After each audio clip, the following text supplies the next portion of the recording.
वो आधे घंटे से इंतजार कर चुकी है, तो आपकी ज़ोरदार ताली से एक बार स्वागत किया जाए। सृष्टि देशमुख जी को शुभकामनाएं, बधाइयाँ देते हैं कि आपने इतनी सफलता प्राप्त की और भोपाल का नाम पूरे भारत में रोशन किया और ये दिखाया है कि भोपाल की लड़कियाँ सबसे ताकतवर होती हैं या नहीं। लड़कियों की आवाज़ नहीं है, अभी भी नहीं है।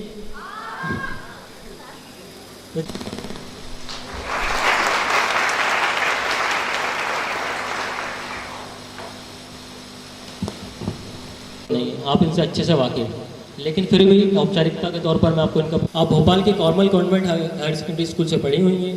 आपने 2018 में केमिकल इंजीनियरिंग से ग्रेजुएशन अपना पूरा किया। आपने पहले ही अटेम्प्ट में संघ लोक सेवा आयोग यानी यूपीएससी के अंदर सर्वप्रथम हम सृष्टि देशमुख जी को सुनेंगे। उसके बाद आपके सवाल कुछ बचते हैं तो हम सवाल लेंगे। उसके बाद अगर ऐसा लगता है कि आप मिलना भी चाहते हैं तो हम थोड़ा सा समय देंगे, लेकिन थोड़ा सा समय। तो मैं बिना किसी देरी करे आपको गौर किए हुए आमंत्रित करना चाहता हूँ सृष्टि देशमुख, आप सबको संबोधित करें। Good afternoon to everyone. सबसे पहले तो I would like to thank Vandana ma'am जिन्होंने मुझे यहाँ पे इनवाइट किया और आप सबसे आज बात करने का मुझे मौका मिल रहा है। So thank you so much ma'am.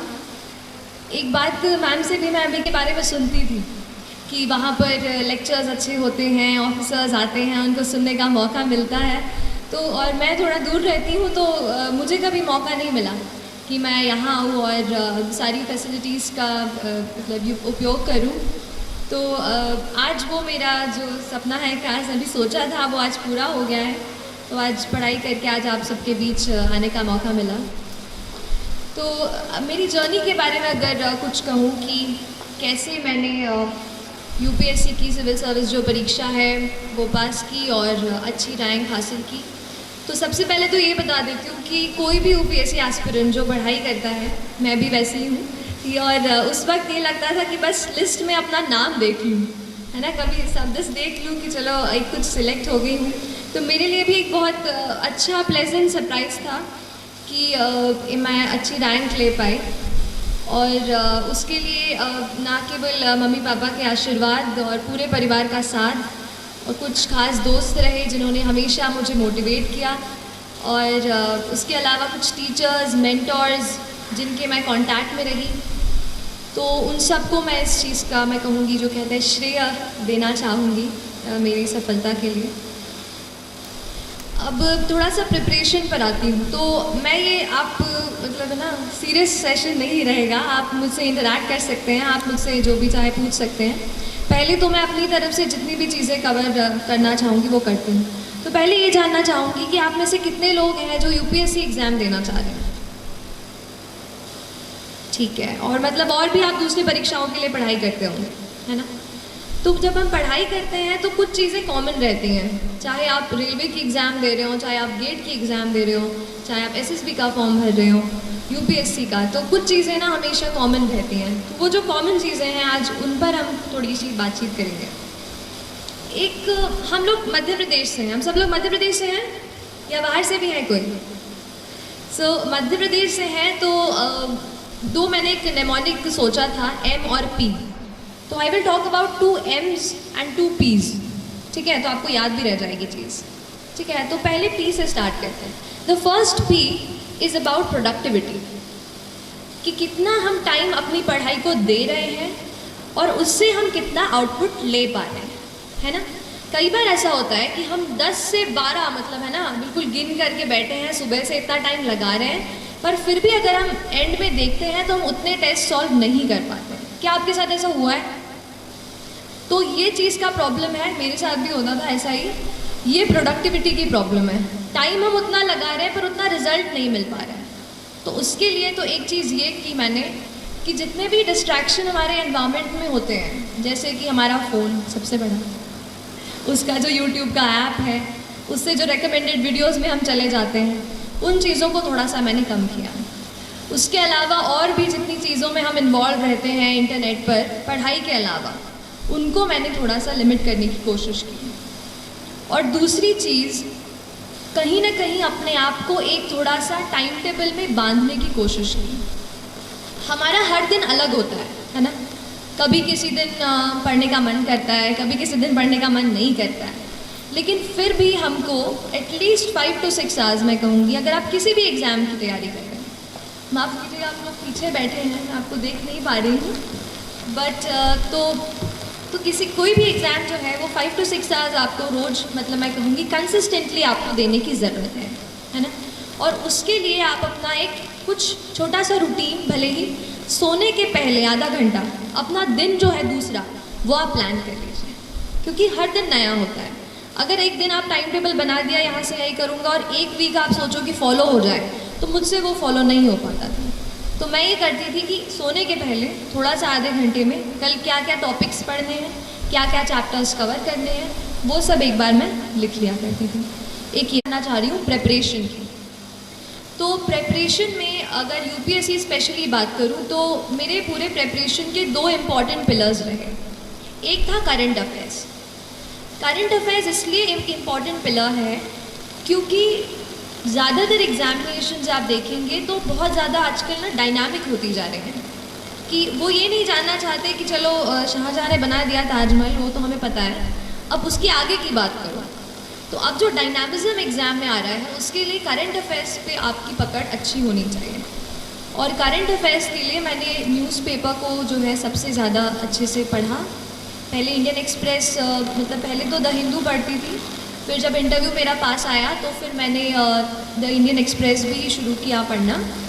और जो भी आप हिंदी माध्यम में अगर कुछ बच्चे दे रहे हो तो आप उस तरीके के न्यूज़पेपर पढ़ सकते हैं, लेकिन न्यूज़पेपर आप हमेशा पढ़ें, क्योंकि न्यूज़पेपर बहुत ज़्यादा अपने आप को चीज़ों को समझने में, हमारे आसपास एनवायरनमेंट में क्या चल रहा है वो पता करने के लिए आपको हेल्प करेगा। करंट अफेयर्स को मैं इसलिए स्ट्रेस कर रही हूँ क्योंकि मैंने ज़्यादातर अपनी प्रेपरेशन करंट अफेयर्स से खींच के की। जैसे कि एक एग्जाम्पल के लिए देख लीजिए कि कहीं आपने पेपर में पढ़ लिया कि कोई एक एनिमल है जो, मतलब जिससे ना पोचिंग, आप पोचिंग समझते हैं, पोचिंग हो रही है उसकी, and you know poachers are being caught, कि पकड़ लिया गया है जो भी इसके शिकार कर रहे हैं, ठीक है। तो या तो हम ऐसा कर लें कि इसका नोट बना लें कि ये एनिमल है, इसका शिकार हो रहा है और पकड़े गए, खत्म। या तो फिर आप एक काम करें, आप देखें कि वो एनिमल कौन सा है, इंटरनेट पे फटाफट गूगल सर्च किया, पता किया उसका IUCN स्टेटस क्या है। IUCN स्टेटस पूछता है ना, क्रिटिकली एंडेंजर्ड है कि क्या है, एंडेंजर्ड है, एक्सटिंक्ट हो गया है, क्या है, वो आपने पहले से सर्च कर लिया। फिर आपने देखा कि उस एनिमल वो कहाँ पाया जाता है, कौन से नेशनल पार्क में इट इज़ फाउंड। अच्छा चलिए असम में मिलता है, तो असम में और कौन से नेशनल पार्क्स हैं। मतलब एक पॉइंट पकड़ के न्यूज़पेपर का आपको उसके साइड में जितनी भी चीज़ें हैं वो उसी वक्त कवर कर लेंगी।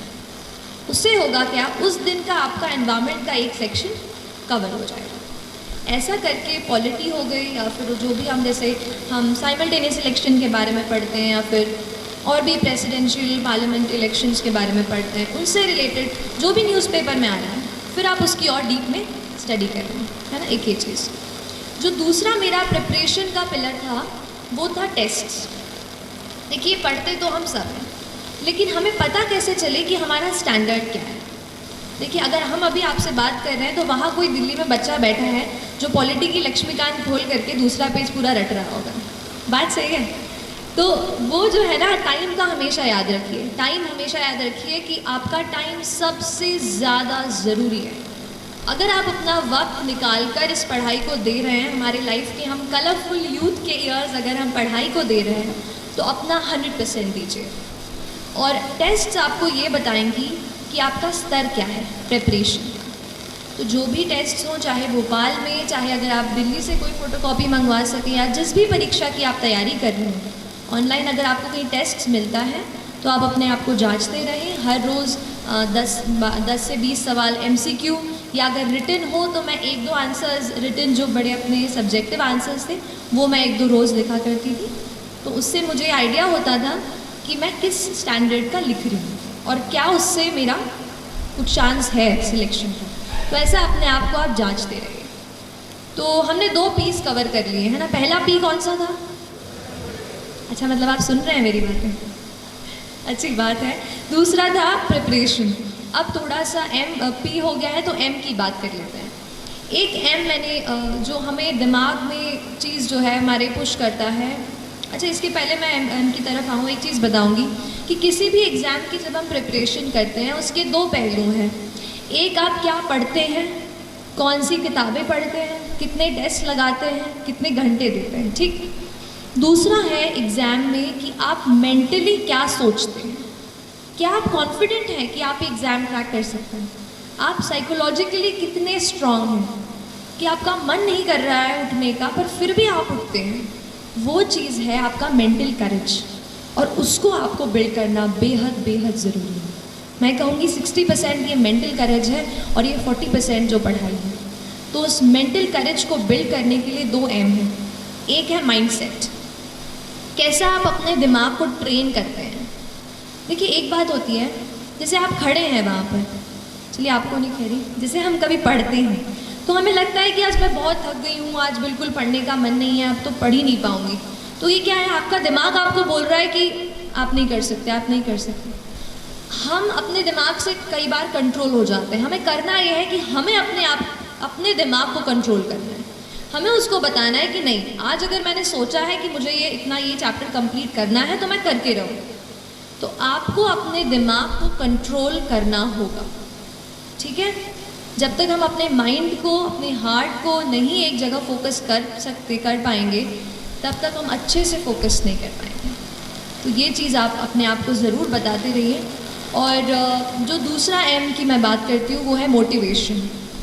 तो कई बार ऐसा पूछते थे, मैं भी जब पढ़ रही थी तो इंटरनेट पे ऐसे यूट्यूब पे सर्च करती थी हाउ टू स्टे मोटिवेटेड।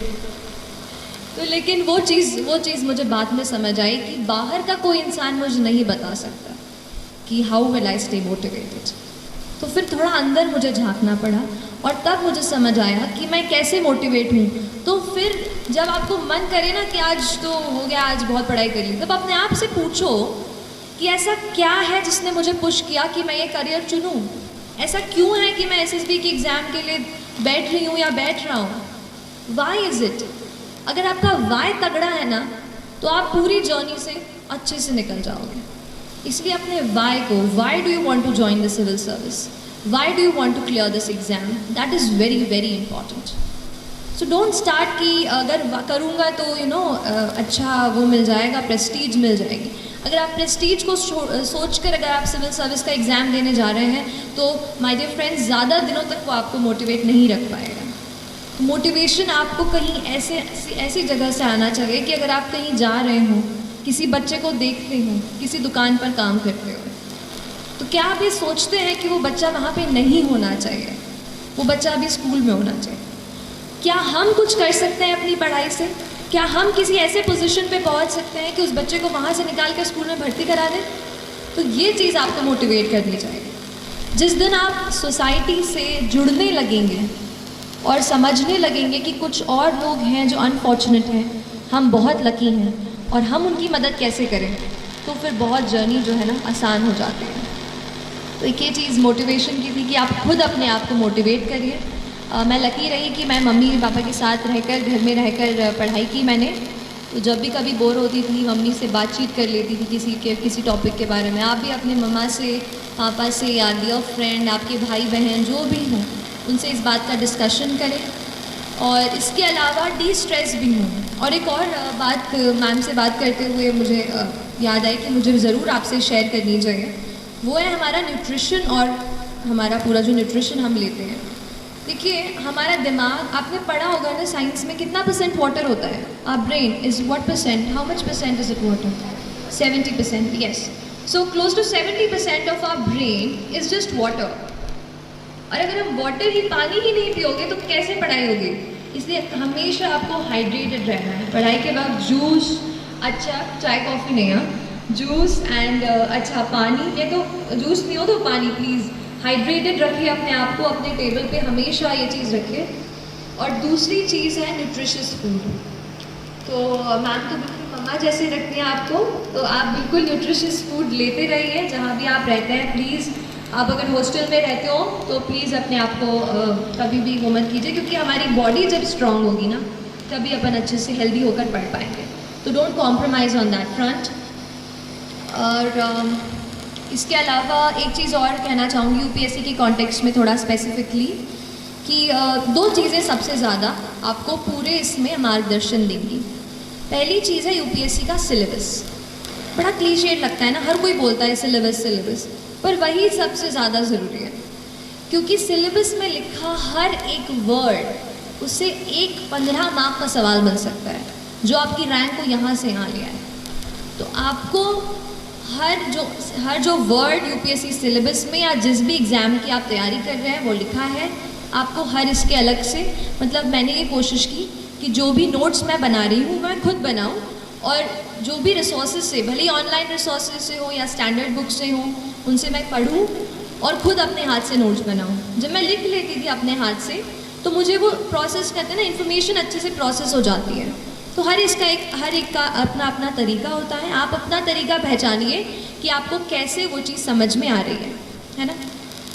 और इसके अलावा मेरे ख्याल से मैंने, हाँ, जो दूसरी चीज़ मैं कह रही थी, यूपीएससी के प्रीवियस ईयर के पेपर्स, वो भी बहुत ज़्यादा ज़रूरी है। कोई भी आप सॉल्व कर रहे हो, पहले तो आप 5-7 साल के अपने प्रिंट करा के अपने पास रख लो कि ये पेपर्स हैं, ये क्वेश्चंस हैं, चाहे प्रीलिम्स का हो चाहे मेंस का हो, हर बार उसको देख लो हर दिन और समझो कि किस स्टैंडर्ड के क्वेश्चंस आपसे पूछे जा रहे हैं, है ना। तो ये 2 चीज़ें आपके अल्टीमेट मार्गदर्शक हैं। बाकी तो आप अपनी, मतलब ये है ना कि मैं जो आज बोल रही हूँ ना आपके सामने खड़े होके, ये कुछ चीज़ें मैंने किसी से सुनी है, कहीं पढ़ी है, कहीं यूट्यूब पे कोई टॉपर का वीडियो देखा और शायद वहाँ से सीखी हूँ। तो ये कोई मेरी, मतलब मैंने ऐसे बिल्कुल, है ना, अलग कुछ ऐसा मैं बता वो ऐसा नहीं है। जो भी प्रिपरेशन मैंने की उस पर ही बता रही हूँ कि हम सीखते हैं, इसलिए आप खुद अपनी स्ट्रैटेजी, आप अपने आप को पहचान कर अपनी स्ट्रैटेजी खुद बनाइए। मुझसे एडवाइस लीजिए, लेकिन आप वही कीजिए जो आपको लगता है कि आपके स्ट्रेंथ और आपके वीकनेस के हिसाब से काम आएगा, है ना। यहाँ पे एक चीज़ मेरे दिमाग में आ रही है, वो है प्लानिंग की। प्लानिंग और अपने नोट्स का ऑर्गेनाइजेशन बेहद ज़रूरी है। अगर आप एग्ज़ाम, आपको डेट जैसे पहले आ जाती है, यूपीएससी की डेट 1 साल पहले आ जाती है। जैसे 1 साल पहले जब मैं दे रही थी तब पता चल गया था कि अगले साल 2 जून को पेपर होने वाला है प्रीलिम्स का, ठीक। तो ऐसे डेट आ जाती हैं पहले, तो आप अपने एग्ज़ाम के डेट के हिसाब से अच्छे तरीके से पूरी चीज़ों को आपको प्लान कर लेना है कि कौन सा टॉपिक मेरा कौन सा स्ट्रेंथ है। जैसे मुझे पॉलिटी बहुत पसंद था और ज्योग्राफी बहुत बोरिंग लगता था, तो ज्योग्राफी को मैंने किसी तरीके से हर रोज़ उसको एक चैप्टर करके उसको करती थी। पॉलिटी में एक साथ ज़्यादा भी पढ़ लेती। तो ऐसा आप अपना खुद का स्ट्रेंथ पहचानो कि किस टॉपिक के साथ आप ज़्यादा टाइम स्पेंड कर सकते हो या किसके साथ कम, उस तरीके से उसको कवर करने की कोशिश करें। और तो अभी ये तो मैंने ब्रॉड टच कर दिया है। इसके अलावा जो भी आपको सवाल मुझसे पूछने हैं आप पूछ सकते हैं। जब हम आंसर लिखते हैं तो हमारे अंदर क्या अप्रोच होनी चाहिए आंसर लिखते टाइम, क्योंकि हमारे पास बस 9 से 10 मिनट का समय रहता है आंसर लिखते समय, तो क्या क्या इंग्रेडिएंट्स हमें उनमें डालने चाहिए जिससे हमारा एक आंसर है वो अच्छा आंसर बने। Towards the end? Yes. So yes, answer writing बहुत ज़्यादा ज़रूरी है। अच्छा हुआ पूछ लिया, मुझसे मिस हो गया था, थैंक यू। आंसर राइटिंग किसी भी एग्ज़ाम का तो मतलब कह सकती हूँ, लेकिन यूपीएससी एग्ज़ाम के लिए बहुत ज़्यादा ज़रूरी है आंसर राइटिंग। एंड जैसा कि आपने सही कहा कि 9 मिनट मिलते हैं, और ऑप्शनल का पेपर ले लूँ तो अगर थोड़ा हायर मार्क का हो तो 14 मिनट मिलेंगे। ऐसे 9, 11, 14 इतने ही मिनट मिलेंगे एक आंसर को लिखने के, depending on the word limit. तो उसको कैसे लिख पाएँ? अगर आप सोचें कि मैं बिना प्रैक्टिस करके ना उधर ही स्कोर कर लूँगा टाइम पर, तो सच में नहीं हो पाता है। मुझसे तो मैं आधा घंटा ले लेती थी एक आंसर लिखने के लिए शुरुआत में, है ना। और मेरे ख्याल से आपके साथ भी ये चीज़ हुई होगी कि आधा घंटा क्वेश्चन लेके टाइम स्टॉप वॉच अच्छे से ऑन करके बैठे और लग गया आधा घंटा। तो ये होगा, तो लेकिन प्रैक्टिस की ज़रूरत है। तो पहले आप अपना नॉलेज बेस बना लो। जैसे मान लो आप किसी पॉलिटी का, मान लीजिए आप आंसर आज लिखने का सोच रहे हैं, पहले आप उसका नॉलेज बेस बनाइए कि अच्छा ये मैंने पढ़ रखा है। उसके बाद आप आंसर क्वेश्चन को अटेम्प्ट कीजिए। तो क्वेश्चन को अटेम्प्ट करके कुछ ऐसी चीज़ें मैं आपको बताती हूँ जो मैंने उसमें डाली और शायद मुझे लगता है कि उससे अच्छे मार्क्स मिले। कोई भी आंसर अगर केवल जैसे शुरू किया, थोड़ा सा बताया, और वो है ना एक स्टैंडर्ड फॉर्मेट की introduction, then body, then conclusion, ये तो हम लिखते ही हैं। इसके अलावा आप अपने आंसर्स में कुछ फैक्ट्स कोट कर सकते हैं। जैसे कि हम न्यूज़पेपर पढ़ते हैं तो नहीं पढ़ते हैं कि 50% of the Indian population is this, कुछ भी ऐसा डेटा रहता है, जीडीपी का डेटा रहता है और कुछ, तो ऐसे फैक्ट्स जो हैं आप कोट कर सकते हैं। This is 1। नंबर 2, कोई भी कमिटी की रिपोर्ट ऐसे आता है कि जैसे अभी आया था कि justice B N Sri Krishna की रिपोर्ट आई थी, है ना, प्रिवेसी को लेकर के, राइट टू प्रिवेसी को, तो वो एक रिपोर्ट मैंने आंसर में कोट की थी। तो ऐसे कोई भी रिपोर्ट्स और कमीशंस जो बैठते हैं, जैसे आपने पुंची कमीशन, सरकारिया कमीशन, ARC, इनके बारे में सुना होगा, तो इनकी रिपोर्ट्स को आपको वहाँ पे लिखना है कि इनके हिसाब से ये व्यू पॉइंट है। कुल मिला के बात ये है कि हमारा व्यू पॉइंट तो ठीक है, पर हमारे व्यू पॉइंट को एक्सेप्टेबल बनाने के लिए हमें किसी का सहारा लेना पड़ेगा। तो हम उस फैक्ट का सहारा लेंगे या उस कमिटी का सहारा लेंगे, तो हमारी कही हुई बात ज़्यादा एक्सेप्टेबल साबित होगी। आप समझ रहे हैं? तो ये फैक्ट, कमिटी, इसके अलावा आजकल इंडेक्स बहुत आते हैं, जैसे आपने ease of doing business index सुना होगा, है ना। गवर्नमेंट भी उस पर काफ़ी स्ट्रेस कर रही है कि ईज़ ऑफ डूइंग बिजनेस पे हमारी रैंकिंग और अच्छी हो जाए। तो आप उन इंडेक्सेस को पढ़िए, जैसे एनवायरमेंटल प्रोटेक्शन इंडेक्स आता है, ऐसे, तो इनको भी आप अपने आंसर्स में कोट कर सकते हैं। And as far as time is concern, तो मैंने एक स्टॉप वॉच खरीदी थी छोटी सी, और बस फिर आंसर्स लिख करके अपना टाइम ऑन करके बार बार प्रैक्टिस करती हूँ। हर रोज़ 1 से 2 आंसर आप लिखो, और अगर आपके पास ऐसे 8 to 9 मंथ्स का टाइम है तो आप उतना डेवलप कर लेते हो स्पीड कि आप उतने टाइम में कर पाओ। बस एक चीज़ और कहूँगी कि आप मॉक टेस्ट ज़रूर दीजिएगा, भले मेंस दे रहे हो या प्रीलिम्स दे रहे हो। मॉक टेस्ट से उस टाइम में कैसे अपने आप को ढालना है वो हम अच्छे से समझ सकते हैं, है ना। और कोई क्वेश्चन? गुड आफ्टरनून मैम, मेरा क्वेश्चन है कि यूपीएससी में जो क्वेश्चन आते हैं, किस तरीके के क्वेश्चन में पैराग्राफ का यूज़ सूटेबल रहेगा, और जो अनुच्छेद पॉइंट वाइज उनमें कैसे कॉम्बिनेशन होना चाहिए या फिर कैसे डिफरेंस? जी ठीक है, आप बैठ जाइए। तो कई बार ऐसा मतलब आता है, हम डाउट होद में रहते हैं कि पैराग्राफ में लिखना है या पॉइंट्स में, बट ये बहुत ही सिंपल सी चीज़ है। It depends on the demand of the question, ठीक है। अगर क्वेश्चन में ऐसा टेल वर्ड आप समझते हैं, एनालाइज, क्रिटिकली एनालाइज, एन्यूमरेट, है ना, ये सब दिया रहता है, एग्जामिन।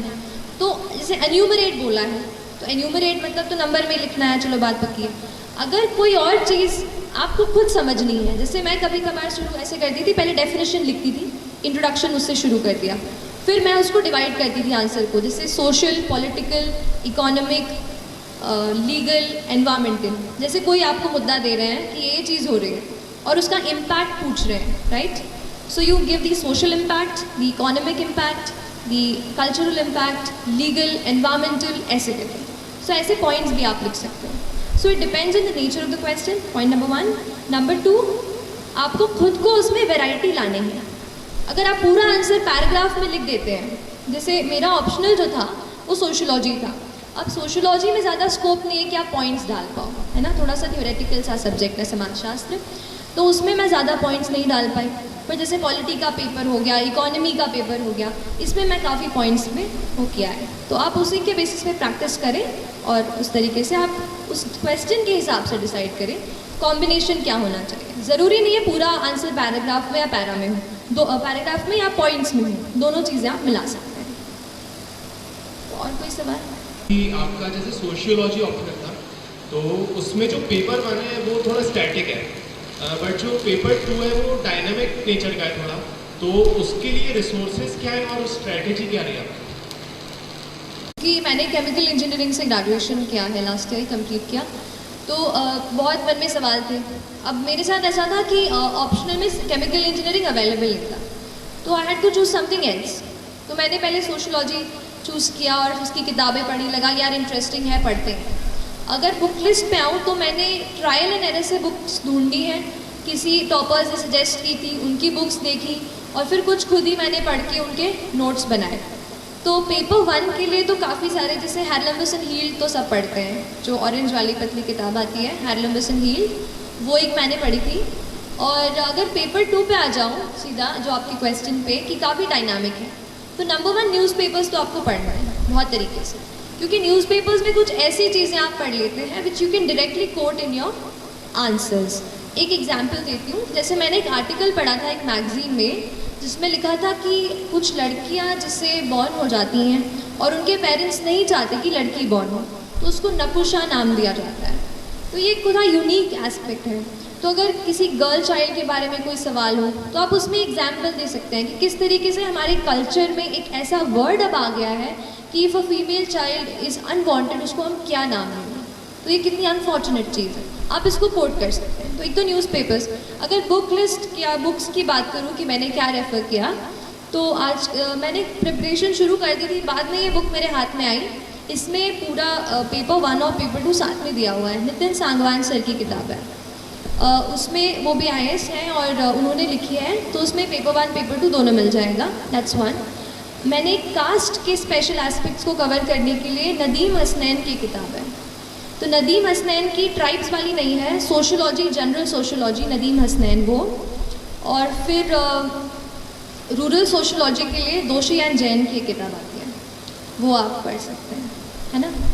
ये कुछ है, बाकी अभी तो ऐसा ही है। बाकी आप तन्वी सौंद्रियाल मैम, उनकी बुक लिस्ट आप पढ़ सकते हो, काफ़ी कुछ मैंने उनसे भी सीखा है।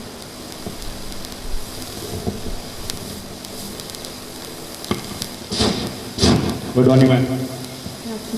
तो क्या आप बता सकते हैं कि आपने सोशियोलॉजी कैसे ऑप्शनल सेलेक्ट किया? क्योंकि हम इंजीनियरिंग फील्ड से करते हैं और कहीं भी कनेक्शन नहीं है सोशियोलॉजी पॉलिटिक्स या किसी से। फिर आपने कैसे डिसाइड किया कि चलो सोशियोलॉजी चूज कर लेते तो मैं इसमें सही कर पाऊँगी, स्कोर कर पाऊँगी? ठीक है, बैठ जाएगा। तो कैसे चूज़ किया, जैसे मैं ये टच कर ही रही थी अभी पिछले सवाल में कि केमिकल इंजीनियरिंग नहीं था ऑप्शन में, ठीक है, तो मुझे कुछ और ही चुनना था। अब केमिस्ट्री ना बहुत अलग हो जाती है केमिकल इंजीनियरिंग से, तो फिर मैंने कुछ ऐसा सब्जेक्ट 2 मेरे दिमाग में थे, one was political science, the other was sociology. So I bought the books of both the subjects. Initial जो बुक्स होती हैं वो दोनों सब्जेक्ट्स की मैंने खरीदी। आपको भी अगर डाउट आ रहा हो ऑप्शनल में, तो आप 2-3 आपको डाउट आ रहा हो उसकी किताबें आप ले लो, जो बेसिक उसकी बुक्स हैं उनको आप एटलीस्ट एक वीक के लिए पढ़ो। उसके बाद आपको खुद समझ में आ जाएगा कि कौन सा सब्जेक्ट है जिसके साथ में सबसे ज़्यादा टाइम बिता सकता हूँ। क्योंकि ऑप्शनल जो है, जैसे UPSC में 500 मार्क्स का है, तो it really makes a change to your score.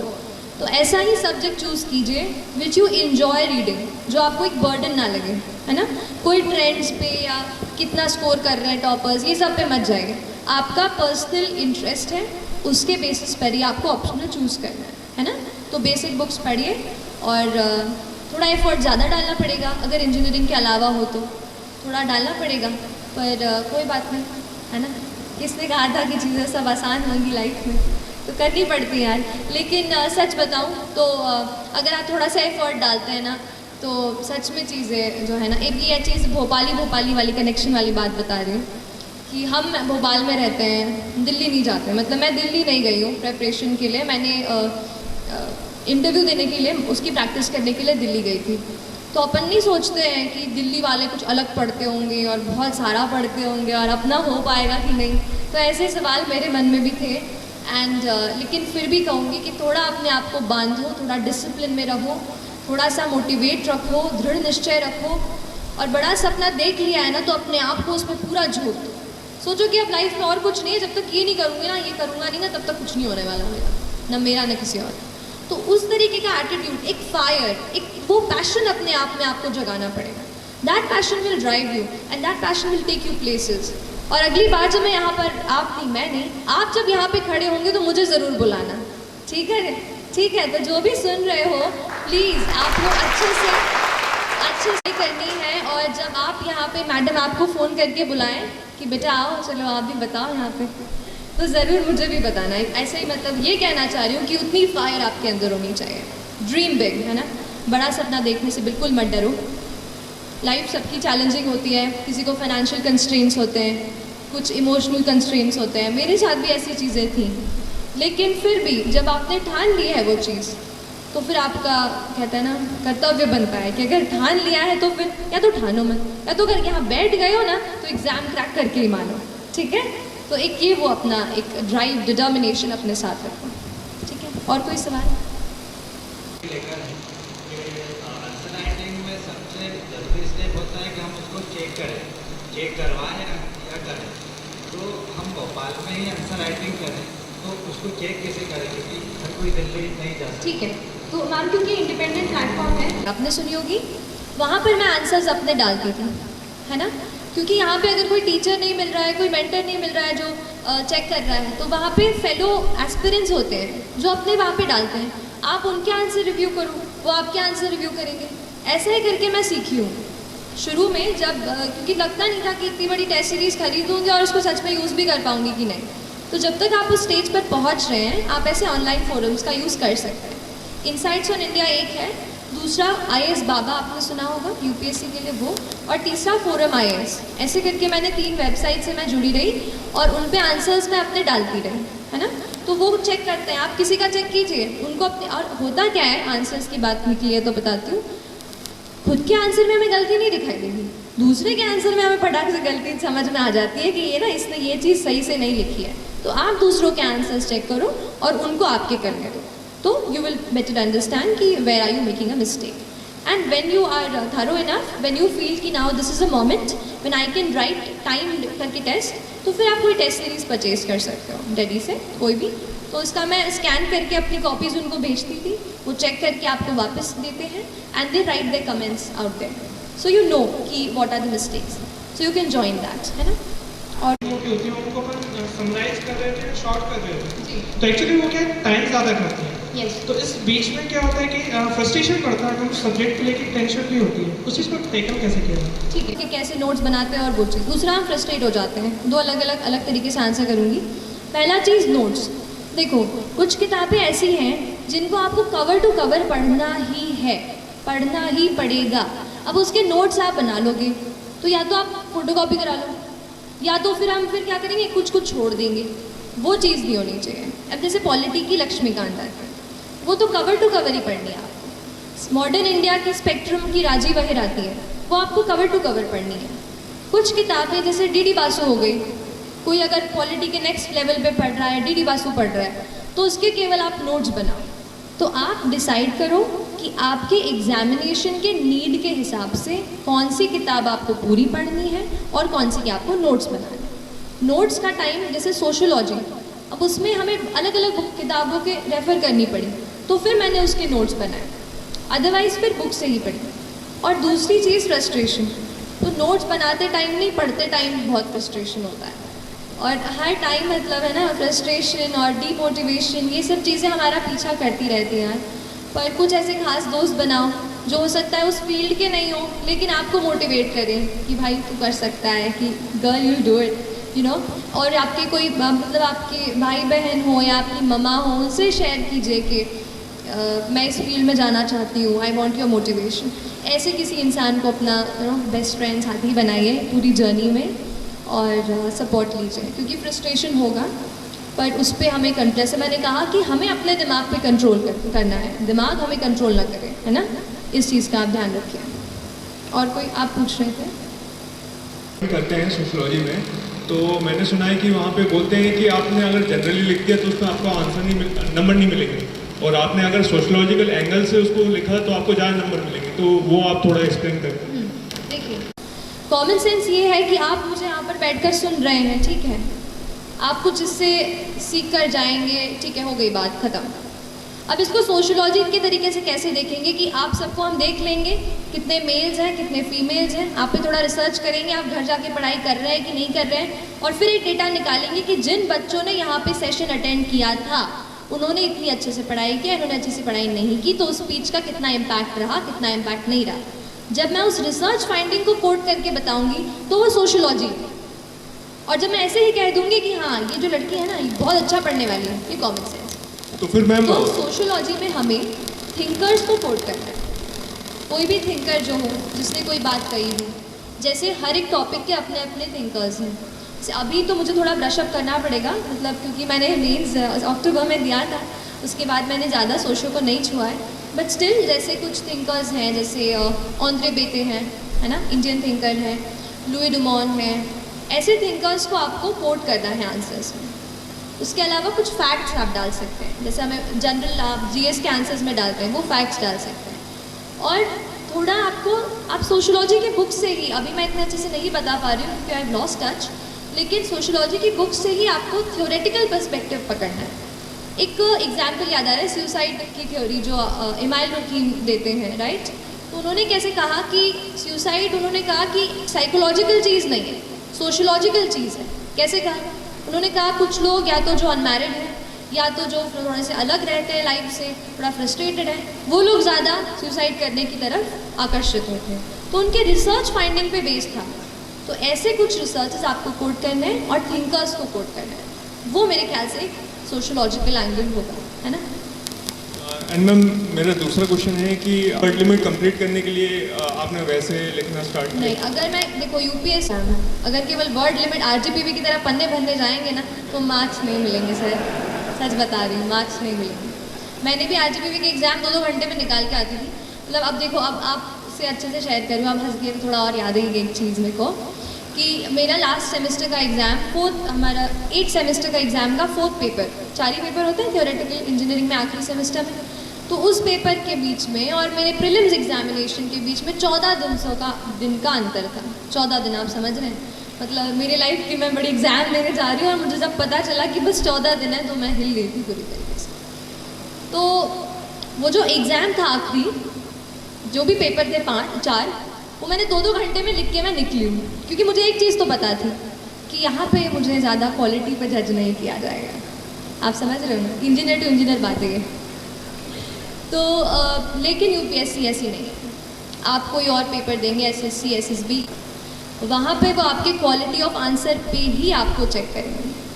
And वहाँ पे आप सोचो कि मैं लाइन थोड़ी स्पेस बना के जो है पेज मुझे पूरे भर दूंगा और उसमें पॉइंट नहीं होगा तो आपको मार्क्स नहीं मिलेंगे। ये मुझे कैसे पता चला? जब मैं अपने टेस्ट लिख रही थी, जो आप टेस्ट देख रहे हैं ना, उनमें आप नंबर देख लीजिएगा। शुरू के टेस्ट में आप देख लीजिए मैं कैसा लिखती हूँ और बाद के टेस्ट में देखिए आप मैं कैसा लिखती हूँ। मैंने खुद ही ये चीज़ समझी, इम्प्रूव की कि मेरे आंसर में वो लोग ये नहीं देख रहे कि मैं कितना दोनों पेज कम्प्लीटली भर रही हूँ, वो ये देख रहे कि कितने पॉइंट्स उसमें से निकल रहे हैं। आप समझ रहे हैं? तो पॉइंट्स कितने उससे रेलेवेंट क्वेश्चन में जो पूछा गया है। एक तो पहली बात, क्वेश्चन को अपन को 2 बार पढ़ना है, ठीक है। एग्जाम में इतना प्रेशर होता है, एक बार पढ़ लेते हैं हाँ को ना को हाँ पढ़ के आंसर टिक ला के आ जाते हैं, वो चीज़ गलत है। तो क्वेश्चन आप चाहे मेंस का हो चाहे प्री का हो, 2 बार पढ़ो, दिमाग को शांति से दिमाग में घुसाओ और फिर 10 सेकेंड्स का वक्त लेके फिर शुरू करो आंसर राइटिंग। और ऐसी कोई मेरी वो नहीं रही कि जैसे ज़्यादा स्पेस लूँ या इस तरीके से, ऐसा कुछ नहीं है। अगर आपको ऐसा लग रहा है तो फिर अच्छी बात है, मेरा प्रेजेंटेशन अच्छा काम कर गया, है ना। तो बस हाँ, क्योंकि देखो प्रेजेंटेशन भी इम्पॉर्टेंट होता है ना। एक चीज़ पे आ जाती हूँ कि देखो कोई एग्जामिनर आपकी कॉपी चेक कर रहा है, उसे कोई मतलब नहीं है सृष्टि देशमुख कौन है, कोई मतलब नहीं। उसके लिए बस एक गड्ढा है कॉपी का, राइट। अपने लिए वो अपनी पूरी लाइफ की वो है ना मेहनत अब उनको दे रहे हैं। तो आप कैसे दूसरों से अलग आपकी कॉपी चमके, इस बात पे आपको थोड़ा वर्क करना पड़ेगा। तो आपकी कॉपी प्रेजेंटेबल होनी चाहिए, ऐसा नहीं कि बिल्कुल मोतियों के अक्षर लिखने हैं, ऐसा कुछ नहीं है। नॉर्मल आप हैंड राइटिंग लिखो बट उसको समझ में आ जाए एग्जामिनर को, मतलब उसको चश्मा, अब वो प्रोफेसर्स होंगे उनको ज़्यादा वो ना करना पड़े, दिक्कत ना हो, उनके लिए आसानी हो, ऐसा आंसर लिखो। प्रेजेंटेबल भी हो, थोड़े बहुत, जैसे आपने पूछा था ना कि आप क्या आंसर में करते हो, तो मैंने थोड़े फ्लो चार्ट वगैरह भी बनाए। मैप मैंने सीखा कि कैसे मैं 10 सेकेंड में इंडिया का मैप बना लूँ, तो वो मुझे एक चीज़ काम आई। जैसे एक क्वेश्चन आया था कि आप रामसर वेटलैंड साइट्स बताइए इंडिया में कौन से हैं, तो इधर मैं लिख देती कि 2 Ramsar wetland sites are Deepor Beel in Assam and Bhojpal lake in Bhopal, ठीक है। मैंने क्या किया, छोटा सा मैंने 10 सेकंड में फटाक से एक मैप बनाया, वहाँ पे असम के साइड पे एक गोला बना के वहाँ लिख दिया दीपोर बिल और इधर लिख दिया भोजपाल लेक। तो उससे क्या हो गया, प्रेजेंटेशन इम्प्रूव हो गया। हो सकता है आधा मार्क मैंने वहाँ एक्स्ट्रा चुरा लिया हो। ऐसे करके आपको अपने आंसर्स को इम्प्रूव करना है और ये प्रैक्टिस से आएगा। मैम जस्ट टू कंफर्म, मैं समराइज करने के लिए, आपने पहला बोला कि सोशोलॉजिकल एंगल में अपने को थिंकर्स को कोट करना है तो उससे ज़्यादा मार्क्स मिलेंगे अपने को, ठीक है। तो मैम जीएस का जो आंसर अपन लिखते हैं और सोशोलॉजी का जो आंसर लिखते हैं, दोनों में सिर्फ यही फ़र्क है कि अपने को थिंकर्स का आपने, मैं आपको एक बताऊंगी कि मैं सच बता रही हूँ वेरी ऑनेस्टली। अभी मेरा थोड़ा टच छूट गया है सोशियो का, तो मैं इतना अच्छे से नहीं बता पा रही हूँ। आप मेरे आंसर शीट्स दूसरी वेबसाइट पे जहाँ पे मैंने सोशियो की टेस्ट सीरीज ली थी, आप वहाँ से मेरे आंसर्स पढ़िए and you will get to know कि व्हाट आई राइट डिफरेंटली, है ना। बाकी अब मैं इनको चांस दूँ प्लीज़, है ना, पूछने के लिए। ये कुछ स्पेशल फोकस एरिया जो जिस पे ध्यान दिया जाए ज़्यादा। ठीक है। प्रीलिम मेरे मार्क्स आए हैं, मुझे अभी अभी पता चला कि 98 कट ऑफ गया था, वो तो पहले पता चल गया था। मेरे 106 मार्क्स आए, तो कोई खास बहुत तगड़े मार्क्स नहीं है मेरे, लेकिन फिर भी पूछा है, अब थोड़ा क्रॉस कर लिया है। तो बस ये बोलूँगी कि अपनी एग्ज़ाम की पैटर्न को पहचानो। यूपीएससी में कुछ, जैसे पॉलिटी एक ऐसा सेक्शन होता है कि वो पूछेंगे ही पूछेंगे आपसे, और वहाँ अगर आपने गलत कर दिया तो ऐसे हज़ारों बच्चे हैं जो पॉलिटी को मास्टर करके वहाँ बैठे हैं, तो वहाँ तो एक भी आपका सवाल गलत नहीं होना चाहिए। तो पॉलिटी को आप पूरा पक्का करके जाओ। पिछले साल मॉडर्न हिस्ट्री से भी बहुत ज़्यादा सवाल आए थे, तो उसको भी आपको अच्छे से कवर करना है, ठीक है। तीसरी चीज़, करंट अफेयर्स में जो एनवायरनमेंट पूछा जाता है वहाँ से भी क्वेश्चंस आए हैं, तो करंट अफेयर्स का एनवायरनमेंट। फिर मुझे याद आ रहा है गवर्नमेंट स्कीम्स जो है वो भी बेहद ज़रूरी है ना। प्रधानमंत्री उज्ज्वला योजना, ये योजना, वो योजना, सारी योजनाओं को लिख लो एक पेज पे कि ये इस मिनिस्ट्री की है, वो उस मिनिस्ट्री की है, और वैसे उसको याद करने की कोशिश करो, है ना। तो ये कुछ इंपॉर्टेंट पॉइंट्स हैं, पॉलिटी और modern history, environment, current affairs. और हाँ, आजकल ना बुद्धिज़्म जैनिज़्म से बहुत सवाल आने लग गए हैं। पिछले साल ही 2 सवाल आ गए, तो अब वो मुझे कहीं नहीं मिला, तो मैंने एग्ज़ाम के एक दिन पहले बस विकीपीडिया का बुद्धिज़्म और जैनिज़्म का पूरा पेज पढ़ लिया। उसी से वो स्थानकवासी मुझे आ गया और एक मैत्रेय करके क्वेश्चन था वो मुझे आ गया। तो ऐसे कुछ आपको खुद ढूंढना पड़ेगा कि कौन सा कहाँ से पूछ रहे हैं, क्योंकि आप गारंटी तो नहीं ले सकते कि एनसीईआरटी पढ़ लिया है तो एनसीईआरटी से सवाल आ ही जाएगा। थोड़ा सा आपको एलिमिनेशन टेक्निक से भी प्रैक्टिस करना पड़ेगा, है ना। एलिमिनेशन आप समझते हैं कि ये नहीं है, ये तो हो ही नहीं सकता, ये इसमें डाउट है, और ये, तो इन दोनों में फिर कौन सा बेस्ट है, ऐसा एलिमिनेशन करके भी आपको आंसर्स पे पहुंचना होगा। मैं कहूँगी 100 सवालों में से 30 से 35 सवाल आपको डॉट श्योर आने चाहिए। उसके बाद के जो 20-25 हैं उस पर आप खेल सकते हो कि कहाँ कौन सा है, कौन सा थोड़ा बहुत दिमाग लगा के, इंटेलिजेंट गेस, है ना। ऐसा रैंडम गेस भी नहीं लगाना है, इंकी पिंकी टाइप्स, है ना। तो प्लीज़, अच्छे होते हैं जिन्हें छोड़ना ही होता है, जो किसी को नहीं आता। तो वहाँ ये मत सोचो कि अरे इतनी पढ़ाई की है, ये सवाल तो मुझे करके ही जाना पड़ेगा, नहीं। वहाँ पे अपने आप को बोलो कि ये किसी को नहीं आ रहा होगा, मुझे भी नहीं आ रहा, नेगेटिव नहीं करा खड़ा होगा, ऐसा है। थोड़ा अपनी स्ट्रैटेजी आप खुद बनाओ कि 100 क्वेश्चंस को मैं कैसे अटेम्प्ट करने वाला हूँ, ठीक, हाँ, है ना, ठीक है। तो इन्होंने ये पूछा कि मेंस में हम जो नोट्स बनाते हैं उनको किस तरीके से टॉपिक वाइज अरेंज किया मैंने, और कैसे मुझे फिर एग्ज़ाम में मैंने कैसे उसको किया कि मुझे उस टाइम पे याद हो जाए। देखिए, यूपीएससी की स्पेसिफिक बात करूँ तो GS2 और GS3 का पेपर ऐसा है जो ज़्यादा से ज़्यादा आपका डायनामिक से आ जाएगा। जो आप न्यूज़पेपर पढ़ेंगे ना, GS2 GS3 आपका वहाँ से रोज़ कवर होता जाएगा। तो उसके लिए तो आंसर राइटिंग ही मैंने की, और आंसर राइटिंग से ही मुझे टॉपिक्स पता चल गए थे कि ये। जहाँ तक नोट्स की बात है, तो जो भी एडिटोरियल आते थे ना द हिंदू में या इंडियन एक्सप्रेस में, उनके मैं नोट्स बनाती थी। तो कोई जैसे टॉपिक हो गया उसका अलग से प्लेन पेज में, और हाँ, प्लेन पेज इसको इसलिए स्ट्रेस कर रही हूँ क्योंकि आंसर वहाँ पे आंसर शीट में प्लेन शीट ही मिलती है, वहाँ रूल शीट नहीं मिलती। तो आप शुरू में लिखोगे तो वैसा, तो कभी ऐसा जाएगा, तो आपको प्रैक्टिस करनी है ताकि स्ट्रेट आप अच्छे से लिख पाओ। तो मैंने नोट्स भी अपने प्लेन पेजेस में ही बनाए, एंड एडिटोरियल्स के नोट्स बनाए, ऐसे अलग अलग मैंने किया। अब एग्ज़ाम के अंदर हॉल में घुसते हुए ना एक टॉपिक ऐसा था, सब्जेक्ट, जो मुझे उसके डेफिनेशन याद नहीं रहती थी, वो थे GS4 का पेपर, एथिक्स का paper, ethics, integrity and aptitude. अब वो इंटेग्रिटी, डिसिप्लिन, ट्रस्टवर्दीनेस और करेज और ये तो वो, तो उसके डेफिनेशन नहीं याद होते थे। तो इतना छोटा सा, एकदम इतना सा पेज पे मैंने एक डेफिनेशन कहीं कहीं से बना के अच्छी से वो लिखी, फिर उसको मैं जाते तक मैं उस पेज को देख रही थी। मतलब अगर आपको ऐसा आपको कुछ लग रहा है कि आपको याद नहीं हो रहा है, एंड दैट इज़ इम्पॉर्टेंट, तो उसका छोटा सा अपन नोट्स बनाते हैं ना, वैसे नोट्स बना लो and keep reading it every night और एनीथिंग लाइक दैट। सो वो एक चीज़। और सोशोलॉजी का जो है पेपर 2 में डायनामिज्म, जैसा मैंने कहा, न्यूज़पेपर से कोट कर सकते हैं, थिंकर्स से कोट कर सकते हैं। तो शुरू में डेफिनेशन से करती थी, फिर कुछ पर्सपेक्टिव, जैसे आशीष बोस, आपने नाम सुना है? आशीष बोस एक डेमोग्राफर थे इंडिया के, शायद हैं, मुझे नहीं पता। तो उनका वो रिसर्च आया था जिसमें हमारे मध्य प्रदेश को बुरा ही लगा था, अपन को जो बीमारू बोल दिया था उन्होंने। तो वो उनका बीमारू जो शब्द दिया था ना, बिहार एंड ऑल, बिहार मध्य प्रदेश, तो वो उन्होंने पूरा एनालिसिस किया था कि क्यों ये स्टेट्स हैं जो थोड़ा अंडर डेवलप्ड या डेवलपिंग स्टेज में हैं। तो उन्होंने फिर एक और एक्रोनिम बनाया था, डेमारू, that was related to female infanticide.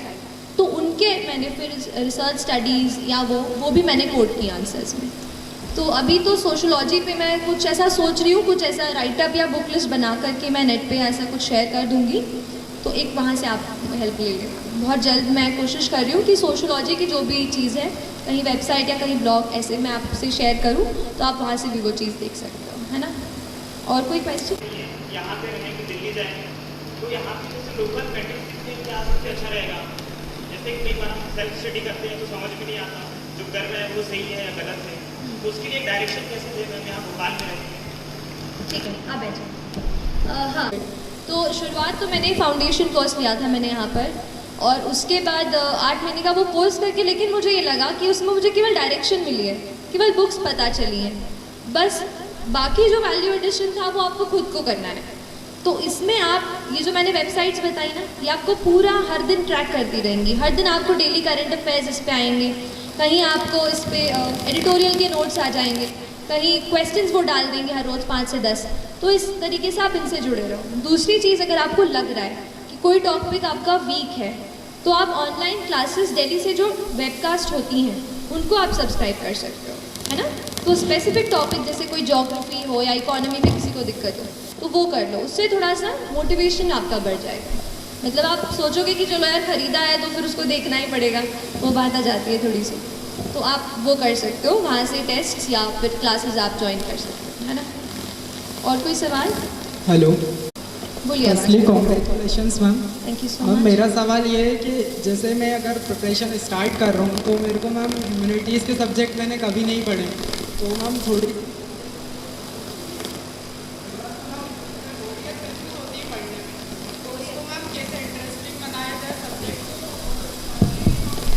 तैयारी, तो शुरुआत में प्रिपरेशन से शुरू किया जाए ताकि हम आगे उसमें वर्क कर सकें। ठीक है, तो ह्यूमैनिटीज़ पढ़ना शुरू किया है तो सीधा बुक से शुरू मत करो। मैंने क्या किया था, न्यूज़पेपर्स उठाए थे सबसे पहले। तो कॉलेज जाती थी, बस में एक न्यूज़पेपर शुरू में आधा, आते टाइम आधा, ऐसे करके, क्योंकि कॉलेज के साथ मैंने प्रिपरेशन किया तो टाइम एकदम है ना पूरे दिन का भी मुझे कम मिला। तो मैंने कोशिश की कि जहाँ भी ट्रैवल जैसे कर रहे हैं, हम कई बार ईयरफोन्स लगा लेते हैं, तो अब पढ़ने लगे हैं तो ईयरफोन्स की जगह पे न्यूज़पेपर निकाल लीजिए। ऐसा थोड़ा सा एडजस्टमेंट कीजिए, अपना एनवायरनमेंट चेंज कीजिए पढ़ाई का।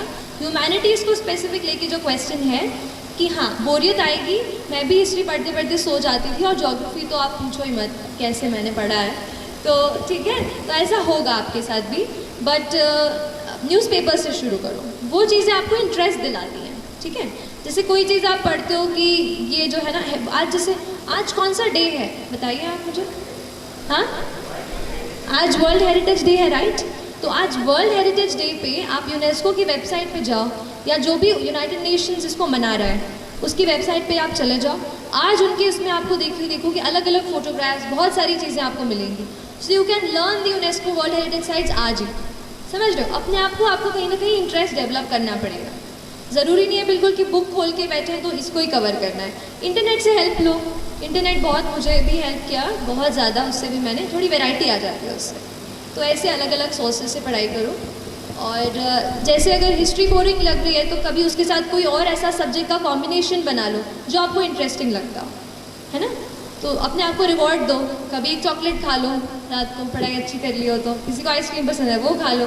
देखो मैं कह रही हूँ ना, अपने सबको सब बोरियत होता है यार, इतनी पढ़ाई अपन को नहीं जमती है, बट कर लेते हैं ना तो सच को अपने दिल को भी थोड़ा ट्रिक करो, है ना। तो बोरियत तो होगी, but we have to manage anyhow. Anybody else?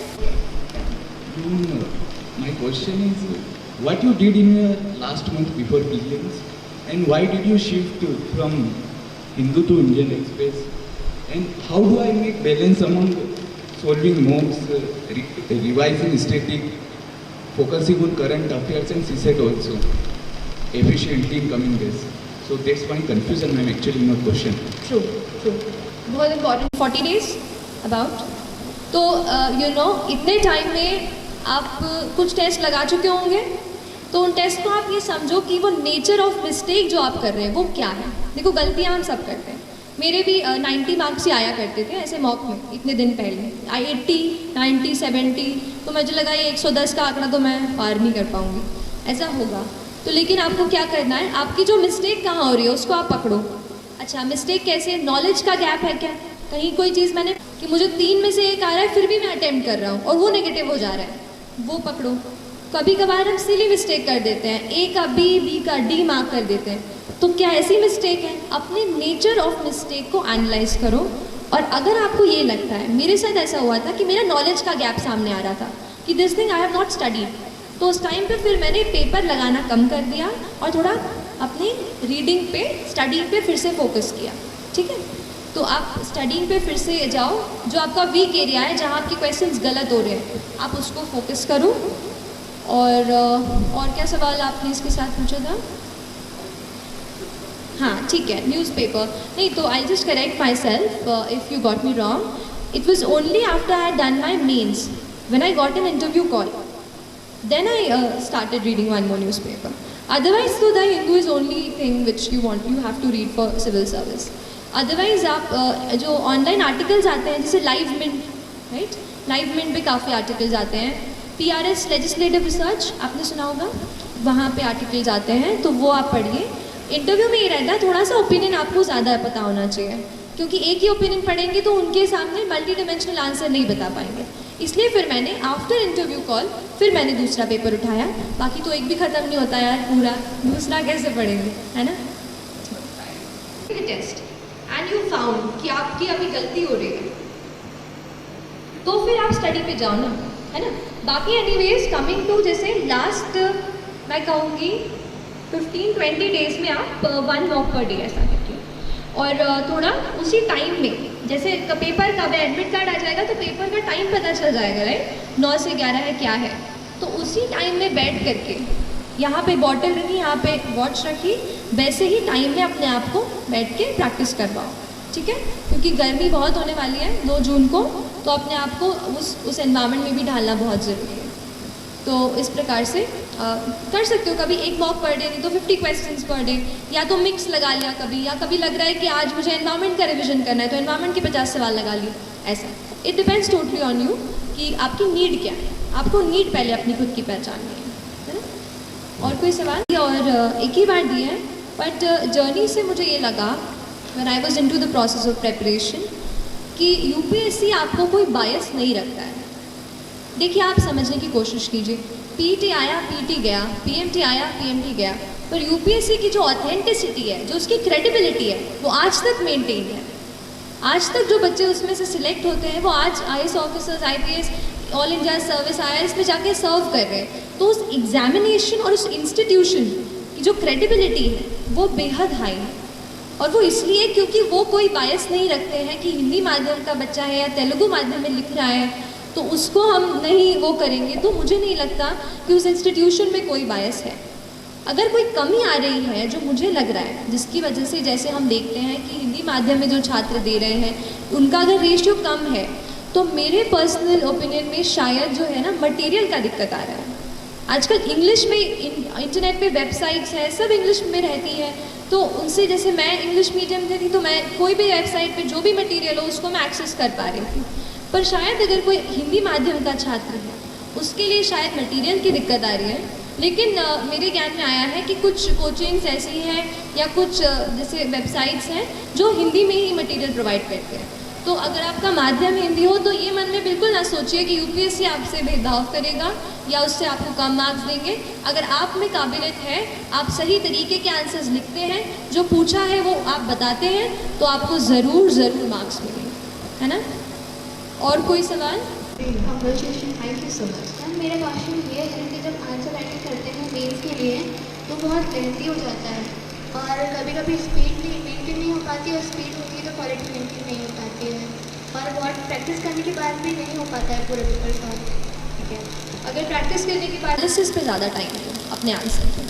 आप तो खुद का आंसर लो कि देखो कि मैं कितना, ये टॉपिक है, चलो ठीक है। जब हम लिख लेते हैं और टाइम का कंस्ट्रेंट नहीं रहता, तब आप आराम से सोच सकते हो कि इस सवाल में मुझसे ये पूछा था कि 1857 के रिवोल्ट के बाद में इंडिया पे क्या इम्पैक्ट पड़ा, और फिर अगर ये नहीं होता तो क्या होता है, ऐसा कुछ जो भी मन से सवाल बना रही हूँ। तो वैसा सवाल आप क्या मैंने उस क्वेश्चन के नीड को, डिमांड को एड्रेस किया है कि नहीं, क्या मैंने ऐसे पॉइंट्स डाले हैं कि नहीं।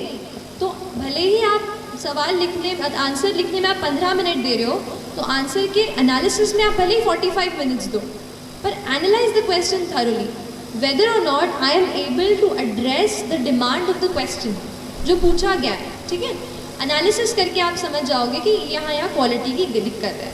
तो फिर आप, मैं कहूँगी शुरू में आप टाइम मत सोचो, आप सोचो ठीक है जितना टाइम ले रही हूँ लेने दो, धीरे धीरे वो हो जाता है। आप एकदम अपने आप को टाइम के कंस्ट्रेंट में मत बांधो, क्वालिटी पे ज़्यादा फोकस करो, है ना। एंड एक और चीज़ है, क्योंकि इन्होंने एक सेकेंड इनका सवाल क्योंकि गर्ल ने पूछा था, I just share one fact with you. 759 बच्चे सिलेक्ट हुए इस साल, ठीक है, फाइनल लिस्ट में यूपीएससी की। And there are just 182 girls ma'am, just 182 out of 759। मतलब हम 50-50 हैं और यहाँ पर हमारा इतना जेंडर इम्बैलेंस है। तो मैं सारी गर्ल्स जो अभी मुझे सुन रहे हैं, टेल यू प्लीज़ प्लीज़ खूब सारा अच्छे से पढ़ाई करो। ये जो जेंडर इम्बैलेंस चल रहा है ना 759 में से बस 182, ये हमें बढ़ाना है बस सिलेक्शंस, ठीक है। तो प्लीज़ ऑल द गर्ल्स, हमारे पास डिस्ट्रैक्शन कम होते हैं ना, दोस्त नहीं होते बाहर ऐसे घूमने फिरने के लिए ज़्यादा, तो उस चीज़ का थोड़ा फ़ायदा उठाओ और अच्छे से प्लीज़ अपने आप को डेडिकेट होकर पढ़ाई करो please. This message is specially for girls, otherwise तो सबके लिए ही बोल रही हूँ। आप पूछिए प्लीज़। जब हम स्टडी करते हैं उस टाइम कुछ डेटा ऐसा होता है जो हमें याद नहीं रहता है, और आंसर राइटिंग करते टाइम या टेस्ट सीरीज देते टाइम हम वो फॉरगेट कर जाते हैं, ठीक है। तो इससे क्या होता है मैम, हमारी स्टडी में जो हम और आगे करने वाले होते हैं तो थोड़ा डिप्रेस्ड हो जाते हैं और माइंड सेट नहीं बनता। देखिए डेटा की जाने क्या किया, एक डेटा कॉपी करके, डेटा बुक करके एक अलग से छोटी सी नोटबुक बना ली। तो जो भी मुझे डेटा जहाँ भी मिलता था सब कुछ मैं उसमें नोट कर लेती।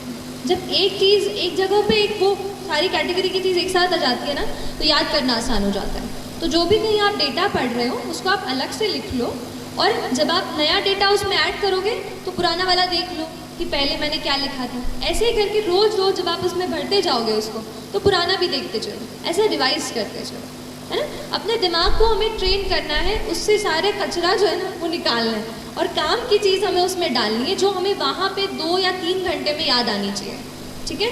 तो ऐसा धीरे धीरे करके ट्रेन होगा माइंड आपका। ग्राफ तो एग्जामिनर का हमसे क्या एक्सपेक्टेशन होता है कि जब वो कोई क्वेश्चन पूछ रहे हैं तो उसका हमारे क्या क्या फैक्ट होने चाहिए हमारे उस बात पे कि हम हमारी पूरी बात उनके सामने रिप्रेजेंट कर सकें। ठीक है, ठीक है, आप बैठ जाओ। बोलूँ एक चीज़ बोलूँगी कि इंटरव्यू बहुत ज़्यादा हाइप्ड है चीज़। आपको मेरा स्कोर कुछ 1068 रहा और उसमें से केवल मेरे 173, मतलब एक बहुत कम रेशियो है जो इंटरव्यू के मार्क्स हैं। तो मैं ही कहूँगी जब तक आप उस स्टेज पे पहुँचोगे ना कि जब आप इंटरव्यू दे रहे हैं तब आप इतना पढ़ लेते हो कि आप दूसरे का इंटरव्यू ले लोगे, ठीक है। तो नॉलेज में तो कोई दिक्कत नहीं आएगी। अब कमिंग टू द फैक्ट कि यूपीएससी क्या एक्सपेक्ट करता है, देखिए वो आपसे नॉलेज कूद चुका है, वो प्रीलिम्स आपसे पूरा निकलवा चुका है, 100 MCQ आपसे करवा लिए, फिर ना 90 सवाल भी मेंस में उन्होंने सॉल्व करवा लिए। अब उन्हें आपके नॉलेज से इतनी वो नहीं है, डाउट्स नहीं है। अब वो आपको देखकर ये समझना चाहते हैं कि क्या ये कैंडिडेट इज़ ही और शी फिट, कि हम इसको इतनी रिस्पॉन्सिबिलिटी दे पाएँ, क्या इसमें वो इतना पेशेंस है, क्या वो अपने आप को एक्सप्रेस कर पा रहा है। क्योंकि जॉब ऐसी है ना कि आपको लोगों से जुड़ा रहना पड़ेगा। अगर आप अपने आप को कैबिन में बंद करके बस फाइल पुश करते रहेंगे तो असली में हम इम्पैक्ट नहीं डाल पाएंगे। तो क्या वो एक्सप्रेस कर पा रहा है अपनी चीज़ को, और कॉन्फिडेंट रहिए। क्योंकि देखिए सारी चीज़ें सबको नहीं आती, हम एनसाइक्लोपीडिया तो नहीं है, तो कोई चीज़ रह जाएगी। मेरे भी इंटरव्यू में एक सवाल उन्होंने पूछा था कि कुछ ऐसा पूछा था कि आप केमिकल इंजीनियरिंग से हो तो पॉलीमर्स का एग्रीकल्चर में क्या यूज़ होता है। अब वो चीज़ मुझे उस वक्त नहीं याद आई, तो मैंने थोड़ा 5 सेकंड रुकी, फिर मैंने कहा कि sir I am unable to recollect at this moment, I will read about it. तो ऐसा करके मैंने वो सवाल वो किया और फिर वो दूसरे सवाल पे आ गया। तो ऐसा कुछ नहीं है कि आपको हर चीज़ आनी चाहिए, इट्स जस्ट दैट आपका जो डिटेल्ड एप्लीकेशन फॉर्म है, जो बैकग्राउंड है, you should know everything about it. जैसे मैंने अपनी स्कूलिंग कामिल से की तो मैंने थोड़ा कामिल की हिस्ट्री पढ़ ली कि बाई चांस उनका नाम इस पर अटक जाए तो वो उससे कुछ पूछ ले। तो ऐसा आप करो और बैकग्राउंड अच्छे से प्रिपेयर करो and be ready and be confident. They just want you to be confident so that you express yourself well and you're patient even when they try to heckle you। मतलब वो कुछ ऐसा करें कि आपको थोड़ा अजीब लगे और उस वक्त भी आप अपना ध्यान ना खोएं और अच्छे से उत्तर दे सकें। मेरे ख्याल से वो इतना एक्सपेक्ट करता है, क्योंकि बाकी की ट्रेनिंग तो वो देंगे हमको, बस अब स्टूडेंट की तरीके से हमें जांचते हैं, तो इतना कुछ नहीं है इसमें। और कोई आप पूछना चाह रहे थे? मैम वो क्या कोर्स पेपर होता है जो एथिक्स होता है, उसमें नंबर की मार्जिन बहुत कम होती है, आप उसको फेस कैसे किए? क्योंकि मेरे सब्जेक्ट जो मैं क्लियर कर रहा तो फोर्थ पेपर में थोड़ा दिक्कत आ रही है। ठीक है, देखिए 4 पेपर यूपीएससी की परीक्षा की बात कर रहे हो क्या? और यहाँ एमपीपीएससी में भी होता है ना, ethics integrity and aptitude, MPPSC में भी होता है, राइट। तो मेरे ख्याल से इस पेपर में 2 पार्ट्स हैं। एक तो अपना जो थियोरेटिकल पूछेंगे कि क्या क्या क्वालिटीज़ रिक्वायर्ड हैं ऐसा करके, जहाँ पे मैंने डेफिनेशन की बात की थी ना, कि जहाँ पे अगर हम छोटी छोटी डेफिनेशन याद करके लिख जाए उनको यूज़ कर सकते हैं। I think GS4 is about quality content. देखिए डिसिप्लिन, किसी को बोले व्हाट इज़ डिसिप्लिन, कोई कुछ लिखेगा, कोई कुछ लिखेगा। आपको कुछ ऐसा लिखना है कि वो एग्जामिनर एक बार पढ़े तो सोचे अरे हाँ यार ये इसने कोई तगड़ी बात बोली है।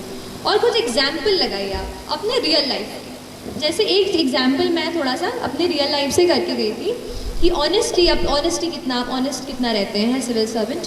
तो अपना जो लाइसेंस होता है, आप सब में से किसके पास लाइसेंस है? Driving licence? बस गाड़ी सब चलाते हैं? अरे यार ऐसा मत कर।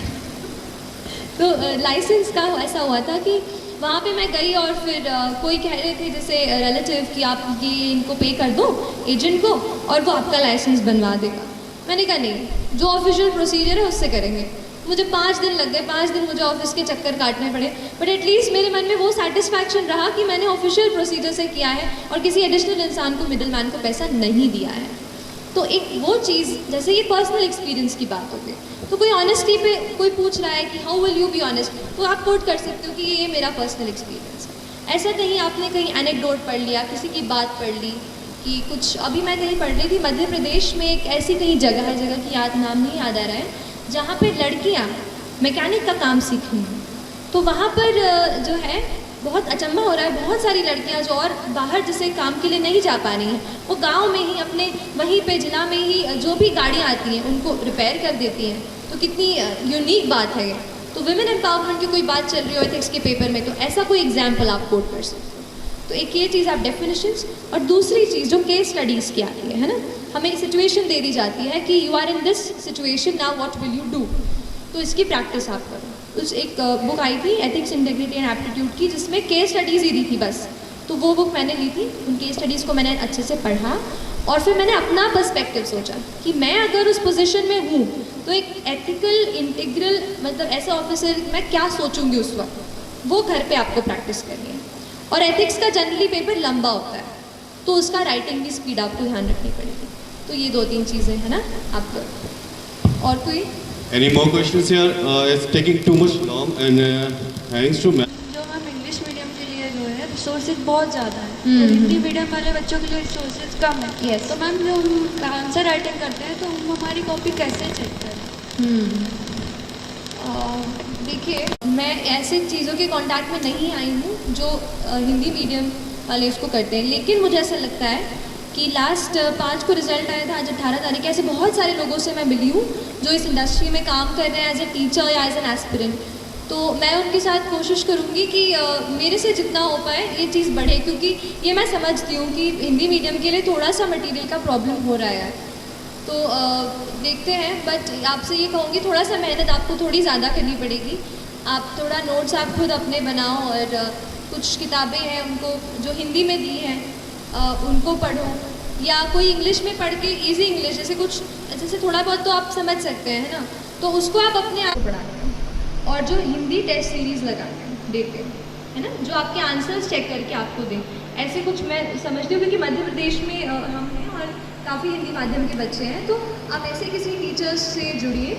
और आई सपोज मैम भी मतलब इस पर आप थोड़ा मैम देखिएगा, अगर बच्चों को हेल्प हो पाए, कोई भी टीचर अगर हिंदी माध्यम से बच्चों की कॉपियाँ चेक कर पाए है ना, तो ऐसा कुछ थोड़ा ढूंढना पड़ेगा। और अगर मेरे कांटेक्ट में कोई आता है तो मैं मैम को ज़रूर इन्फॉर्म करूँगी, तो आप उनसे पूछ लीजिएगा है ना, ठीक है।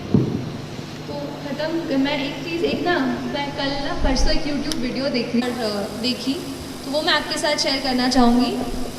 बस ये बात है कि बिफोर आई से those lines, thank you so much for lending me your ears. आप लोगों ने मेरी बातें सुनी, मेरे से इंटरेक्ट किया मेरे साथ, और मुझे बहुत बहुत अच्छा लगा दैट अगर यहाँ से अगर आप 2 भी चीज़ अगर कुछ अपने प्रिपरेशन में इम्प्लीमेंट करेंगे तो पूरा मेरा यहाँ पे आना पक्के से सफल हो जाएगा, और अभी भी हो गया है। तो प्लीज़ आप अच्छे से पढ़ाई कीजिए और डिस्ट्रेस भी होइए, ऐसा नहीं है बस पढ़ाई करनी है।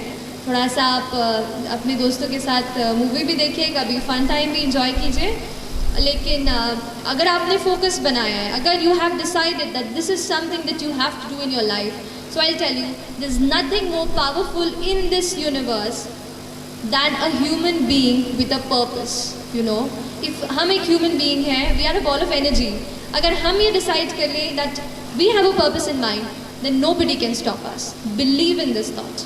मैं यहाँ पे बिल्कुल वो चीज़ फॉलो करके आपके सामने खड़ी हूँ, and you can be here as well, है ना. तो please believe in yourself, don't get demotivated. If you get, फिर से अपने आप को ट्रैक पे ले आओ. और एक दो चार लाइन ही है कि डर मुझे भी लगता था फासला देखकर, डर मुझे भी लगता था फासला देखकर, पर मैं बढ़ता गया रास्ता देखकर. डर मुझे भी लगता था फासला देखकर, पर मैं बढ़ता गया रास्ता देखकर. खुद ब खुद मेरे नज़दीक आती गई, खुद ब खुद मेरे नज़दीक आती गई मेरी मंजिल मेरा हौसला देखकर, मेरी मंजिल मेरा हौसला देखकर. तो आप अपना हौसला बुलंद कीजिए, बड़ा सपना देखिए. बड़ा सपना देखने से डरिए मत, लेकिन जितना बड़ा आपने सपना देखा है उतनी ही बड़ी मेहनत करेंगे तो आप यहाँ आएंगे और फिर मुझे ज़रूर बुलाएंगे, है ना.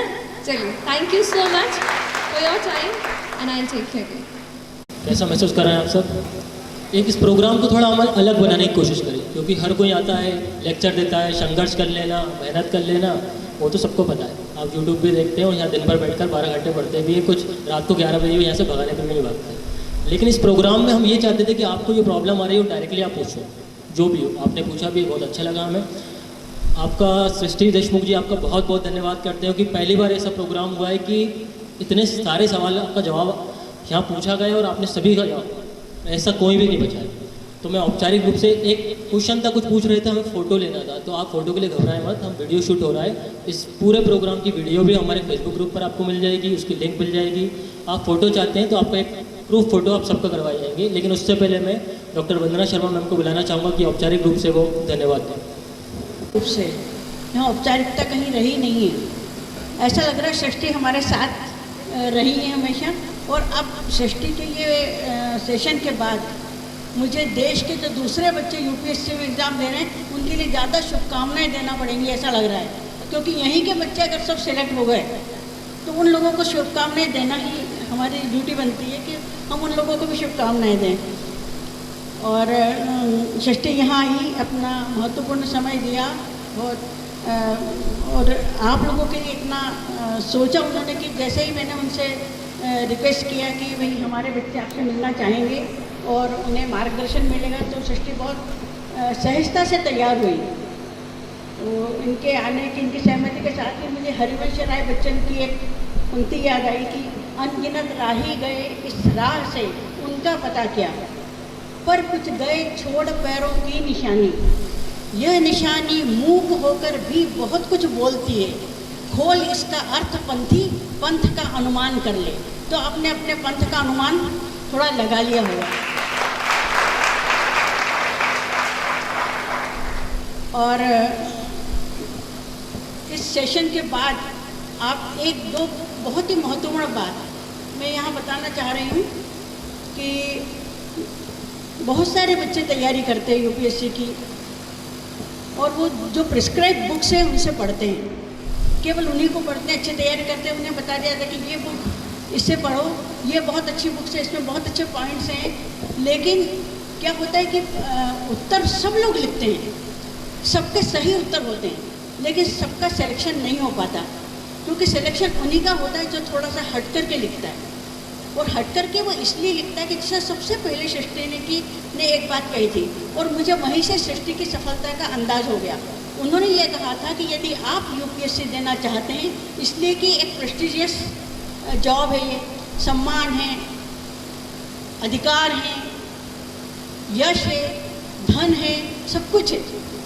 लेकिन यदि एक उद्देश्य हमने ये बना लिया कि हमें इसलिए बनना है कि जैसे हमने किसी गरीब बच्चे को देखा कि ऐसे बच्चों को सबको पढ़ना मिल जाए, मतलब जितना ज़्यादा आपकी पढ़ाई का संबंध आपके प्रेस्टिजियस लाइफ से न होकर के समाज की चिंता को लेकर के होगा, उतनी चिंता आपकी बढ़ेगी, उतना चिंतन बढ़ेगा, आपका लिखने का स्टाइल बनेगा, क्योंकि आप अपने लिए नहीं सोच रहे हैं, आप सोच रहे हैं किसी एक खास समस्या को लेकर के, अपने देश की चिंता को लेकर के, देश के किसी ऐसी बात को लेकर के। बहुत बार हम सुनते हैं कि बहुत साधारण परिवार में पड़ी हुई बच्ची, चाहे वो उसके पिता टांगे चलाना वाले हैं या कोई एक बहुत ही गरीब कृषक है, उनके बच्चे यूपीएससी में इन्होंने अच्छा रैंक मिला उन्हें। इसका कारण ये नहीं है कि उन्होंने बहुत पुस्तकें घोंट डाली होगी, इसलिए कि वो जिस परिवेश में रही है उस परिवेश को लेकर के चिंतित रही होंगी, या वो बच्चे चिंतित रहे होंगे और उस चिंता ने उनको चिंतन दिया होगा और इस चिंतन ने उनको लगन दी होगी और लगन से उन्होंने परिश्रम किया होगा और परिश्रम से उन्हें सफलता मिली होगी।